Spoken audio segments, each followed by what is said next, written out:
ఏ3 ధ్యాన సాధన గురువుగారైన సతీష్ గురువు గారికి నా హృదయపూర్వక నమస్కారములు.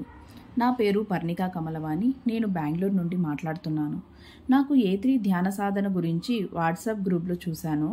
ఆ తర్వాత గురువు గారికి కాల్ చేసి అడిగాను, ఏంటి ఏ3 ధ్యాన సాధన అంటే గురువుగారు అని. అప్పుడు గురువుగారు చాలా చక్కగా వివరించారు. ఆ తర్వాత తీసుకుందామని ఎంత ప్రయత్నించినా 2-3 నెలలు పట్టింది ఇనిషియేషన్ తీసుకోవడానికి. 2024 శివరాత్రి రోజున గురువుగారి దయతో నేను ఇనిషియేషన్ తీసుకున్నాను. ఇనిషియేషన్ తీసుకున్న తర్వాత నాలో వచ్చినటువంటి ముఖ్యమైన మార్పు ఏంటి అంటే మౌనాన్ని పాటించడము. ఎంత వీలైతే అంత తక్కువగా మాట్లాడడం నేను నేర్చుకున్నాను. ఎంత అవసరమో అంత మాట్లాడడం నేర్చుకున్నాను. ఆ తర్వాత నాలోని కోపము చాలా వరకు తగ్గింది.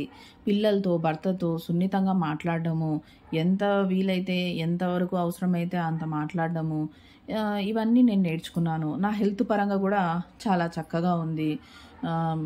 ఓంకారం అనేది మనిషికి చాలా ఇంపార్టెంట్ కాబట్టి ఆ ఓంకారం ఎంతో మనిషికి హెల్ప్ చేస్తుంది. సో ఏ3 ధ్యాన సాధన అందరూ చేసుకోవడానికి వీలు అయినటువంటి సాధన. ఇక గురువుగారి విషయానికి వస్తే, గురువుగారు ఎంతో తన టైంని స్పెండ్ చేసి అది ఎప్పుడు ఏ డౌట్ వచ్చినా, ఎప్పుడు కాల్ చేసినా నాకు సమాధానం ఇచ్చేవారు. ఏ డౌట్ వచ్చినా, చిన్న డౌట్ వచ్చినా నీట్గా వివరించేవారు. కళలో ఏదైనా విషయాలు వచ్చినా కూడా నీట్గా ఇలా వచ్చింది గురువుగారు, ఏంటి దీని అంతరార్థం అంటే మంచిగా నీట్గా చెప్పేవాళ్ళు. గురువుగారికి చాలా ఓపిక కాబట్టి మనం గురువుగారిని సద్వినియోగం చేసుకొని సాధనలో ముందుకు పోవాలని నా అభిలాష. ఆ తర్వాత గురువుగారు ఆన్లైన్ గూగుల్ మీట్లో ప్రతి ఆదివారము సత్సంగాలు నిర్వహిస్తారు. సో ఇది అందరికీ చాలా ఉపయోగకరమైనది. ఎందుకంటే బయటికి వెళ్ళలేని మహిళలు మనం ఇంట్లోనే కూర్చొని ఆ సత్సంగంలో పాల్గొనడానికి చక్కని